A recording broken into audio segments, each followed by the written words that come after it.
Yo, what's up? Welcome back to another episode of The Sauce. 3-0 sweep last night. Starting to get hot. I don't want to jinx it, but 11-3 in the last 3 days. Let's keep it rolling tonight. Friday, 11 games. Let's go. Welcome to The Sauce. The Sauce. Sauce. Hey, get the sauce. Spurs on the road in Detroit. We got a 7 p.m. start here. Total is set at 235.5. Line, Detroit -3, and everyone's on the Pistons early. Books react to it. They bump the line up to 4, and look what happens. Here comes some sharp action on the Spurs. Let's take a quick look at our spreadsheet. According to the model, the line for this game should be Detroit -4.42. So no lean at all. That's pretty much exactly where the books have it. In the last 3 weeks, the San Antonio Spurs are dead last in the NBA in three-point frequency.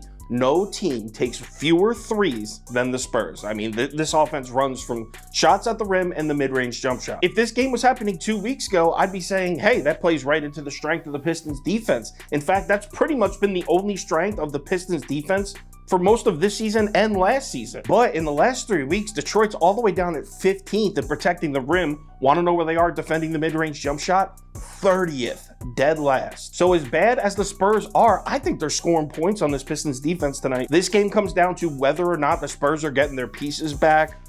Jeremy Sochan, Tre Jones, and Romeo Langford all have missed multiple games, but Sochan and Tre Jones participated in shoot-around this morning, so I would imagine both of them coming back, and Romeo Langford is actually listed as a game-time decision himself. As long as at least 2 of those 3 pieces play, I'm definitely on the Spurs here. Give me San Antonio +4 next game. So right after I got done recording, they announced not only is Tre Jones and Romeo Langford out, but Keldon Johnson is also sitting tonight, so I'm still in San Antonio because the public's heavy on Detroit, but really be careful with that Spurs bet. It's not going to be a top bet, that's for sure. New York Knickerbockers on the road in Philly. This is a 7 p.m. start time. Total set down at 223, which is low for this season. Line open Philly -5.5. And we got a bit of a pros versus public look here. Public is slightly leaning Philadelphia. Sharp money slightly leaning New York. Line never budges. We're still looking at Philly -5.5 as of earlier today. Let's take a quick look at our spreadsheet. According to the model, the line for this game should be Knicks +1.53. That's a 4-point lean on New York. What's going on with the Sixers right now? Because if you rewind about a week and a half ago, this is the hottest team in the NBA, them in Denver. They've now lost 3 of their last 5 games, and the last 2 were back-to-back division losses against the Knicks and Celtics. Good news for Philly, though. They're back home in the city of brotherly love. Sixers have been much better at home in Philadelphia this year than on the road. This Knicks team is tough to get a read on. As you know, Tom Thibodeau coach teams, they play good defense on the perimeter. That was true of the Knicks the last couple of years. That was true of the Knicks for the first chunk of this season as well. But Mitchell Robinson gets hurt. This is about 3.5 weeks ago. And since then, the Knicks are back at 18th at defensive efficiency against a 3-point shot. So that perimeter defense has fallen despite losing their center. Obviously, the Knicks are rolling a lot of their coverage into the paint to give Jericho Sims and Hartenstein some help underneath.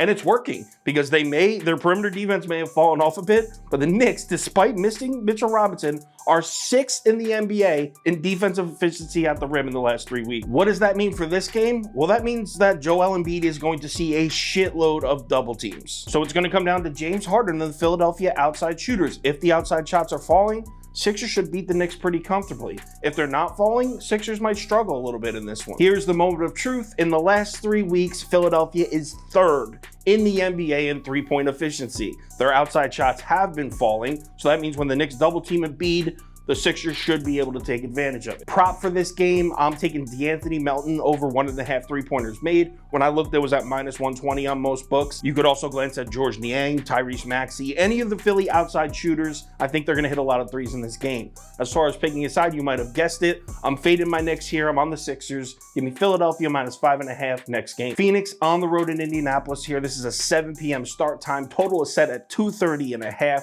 This opens up as a pick'em, but look at all the sharp money in on the Pacers, and the books hate it. Line moves all the way up. We're looking at Pacers minus 2.5 right now. Let's take a quick look at our spreadsheet. According to the model, the line for this game should be Indiana plus 2.48. That's a 5-point lean on the Pacers. I know everyone's all over Phoenix right now, as they should be. They just made the blockbuster trade of the deadline, landing Kevin Durant, Devin Booker returning from injury also. Suns are looking at a possible championship run this year. I get why all the media and all the hype is on Phoenix right now. But if we're talking right now, as in tonight's game, the Suns aren't looking too great, man. Keep in mind, this is an Indiana Pacers team that went 8-2 against the spread before Halliburton got hurt. He missed 11 games, came back, and they're 3-1 against the spread since he's returned. And it's not like Phoenix has any of their new pieces. Durant and TJ Warren, they're not playing yet. Mikal Bridges and Cam Johnson are both gone. So the Suns are really thin right now. Even though Booker's probably going to play, they're still thin. I'm definitely on the Pacers here. Give me Indiana minus 2.5 next game. Hornets on the road in Boston. This is a 7:30 p.m. start.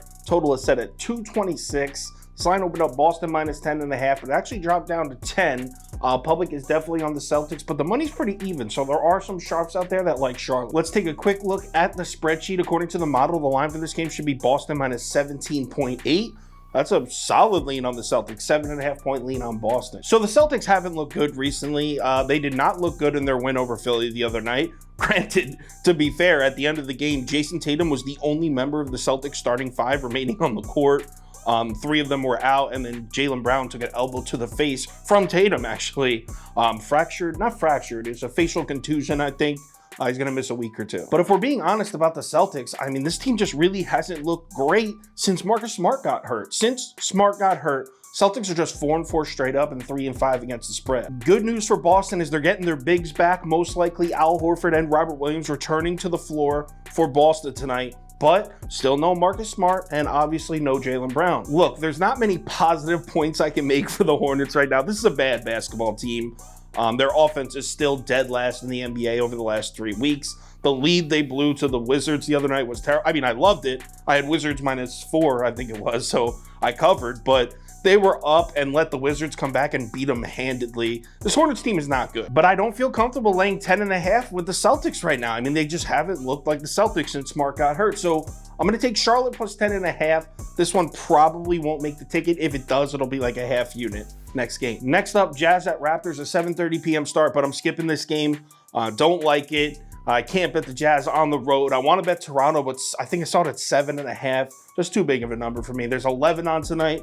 No reason to force anything. Next game. T-Wolves on the road in Memphis here for an 8 p.m. start. Total set at 234.5. This line opened up Memphis minus 8.5. Big line here. A little bit of a pros versus public look. Public is on the Grizzlies. Sharp money is on Minnesota. The line jumps up to 9, but only for a few hours. It's all the way down to 7 now. So did the line move as a reaction to the sharp money on the Timberwolves, or did the line move because Memphis is sitting somebody? We don't know at this time. Something we need to keep an eye on. So let's take a quick look at the spreadsheet. According to the model, the line for this game should be Memphis minus 3.62. So that's a solid lean on the T-Wolves. We're talking 3.5-point lean on Minnesota. So it looks like Mike Conley is going to make his T-Wolves debut tonight, reunited with former teammate Rudy Gobert. They had chemistry in Utah. I mean, shit, they were the 1 seed that one year.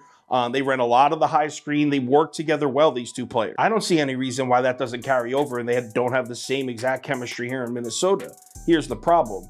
A, it's his first game with a brand new team, new teammates, new system. And B, we're talking about the Memphis Grizzlies at home here. Look, it's no secret that Memphis has struggled against the West. They're actually an NBA worst 10-20-1 against the spread against the West. That's the worst record against the spread in the league against your own conference. To be fair, 13 of those 20 against the spread losses have come on the road. At home against the West, they're a lot better. They're around 500. I think they're 8-7 against the spread at home against the West. Memphis minus 7 is the play for me, but here's the thing. I don't know how heavy I'm going to bet this one yet. A, because we don't know the situation with injuries. That's number 1. But B, I don't know how much we can trust the Grizzlies right now. Memphis is just 2-8 straight up in their last 10. This team's just not winning a lot of games. They did look good against the Bulls in their last home game, but that's against the East. It's a different ballgame. They destroyed the East. So I'll take Memphis minus 7 for this video, and it probably will make the ticket. I probably will put a few dollars on this, but definitely won't be a top bet next game. Next up, Rockets at Heat, 8 p.m. start, but I'm skipping this one as well because obviously at 12 points, this line's at 12. I really want to take Houston, and I might secretly bet Houston and not tell anyone about it. But Eric Gordon is gone from Houston, and he's actually been playing well. I know he started off the season poorly, but in the last 10 games, he's averaging like 17 points a game. He's actually the second leading scorer on the Rockets. This is the worst team in the NBA that just lost their second leading scorer. Obviously, I would love to take Miami, but I'm not laying 12 points with a Heat team that hasn't won a game by more than 5 points in like 3.5 weeks. So I'm skipping this one. I'd lean Houston plus 12 though. Next game. Mavs on the road in Sacramento here. This is a 10 p.m. start. Total's 234.5, I think. Yep, 234.5. Line opens up Kings -2.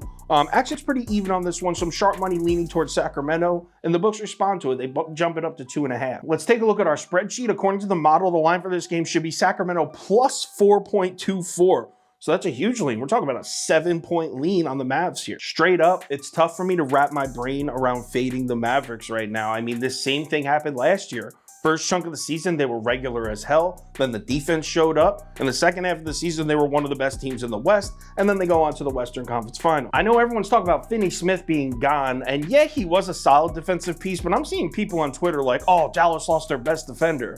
No, he was the 4th highest rated defender on Dallas this year, the 3rd highest last year. Both Josh Green and Dwight Powell are significantly better defenders than Dorian Finney-Smith. Overall, it looks like we're seeing the same thing we saw last year with Dallas. They're getting hot when it matters. I think they're about to make a run. I think Kyrie's playing with a chip on his shoulder too. That's when Kyrie plays his best, when people are hating on him, and he's getting that right now. So I'm going to roll with this Mavs team. I think Luka's back. So give me Dallas plus 2.5 next game. Another update. So after I was done recording, it looks like Luka Doncic unlikely to play. I still like Dallas, but the line has moved to 4, so I'll take Dallas plus 4. It had a shot of being in my top bets. Probably not now, but I still like it. OKC on the road in Portland for a 10 p.m. start. Totals all the way up at 239.5. Line opened up Portland -3.5. Public's about even, but there is some sharp money in on the Thunder, and the books react. Line drops down to 3. Let's take a quick look at the spreadsheet. According to our model, the line for this game should be Portland -3.17. So basically no lean at all. That's exactly where the books have it. Obviously, we know that the Portland Trailblazers offense has been insane recently. It's still first in the NBA over the last 3 weeks. What I want to show you is the shot distribution here. So over the last 3 weeks, Portland is 2nd in shot frequency at the rim, 7th shot frequency from 3-point, and 30th dead last in shot frequency from mid-range. So what NBA teams run similar offenses to that? There are 3 that really match that exact same mold. Indiana Pacers, Denver Nuggets, Milwaukee Bucks. So what I want to do is I want to look and see if Oklahoma City has had success against any of those 3 teams. In the past 2 months, they've played 2 games against those 3 teams, and actually they were both pretty recently. They beat the Nuggets in Denver, actually. That's one of only 2 Denver Nuggets losses at home since December 1st. So Oklahoma City went into Denver and beat the Nuggets. That was about 2.5 weeks ago, and then a few days before that, they played the Pacers and beat the brakes off them. They beat Indiana by like 20. I think, to be fair, I'm pretty sure that was one of the games that Halliburton missed, though, for the Pacers, and they were just shit in that period. So Oklahoma City has done really well in recent weeks against teams that run this style of offense. Now, it's a small sample size. It's only 2 games, but to go into Denver and hold the Nuggets to 99 points and then hold the Pacers, who, although without their point guard, they still run a fast-paced offense, to hold them to 106 points. Does that mean they're going to shut down the #1 offense in the NBA right now in the Portland Trailblazers? Of course not, but I think they could give them some problems. Add on the fact that Lou Dort might be returning to the court for OKC. He's one of their best defensive pieces, and Portland just lost arguably their best defensive piece in Josh Hart to the Knicks. Ready for the icing on the cake?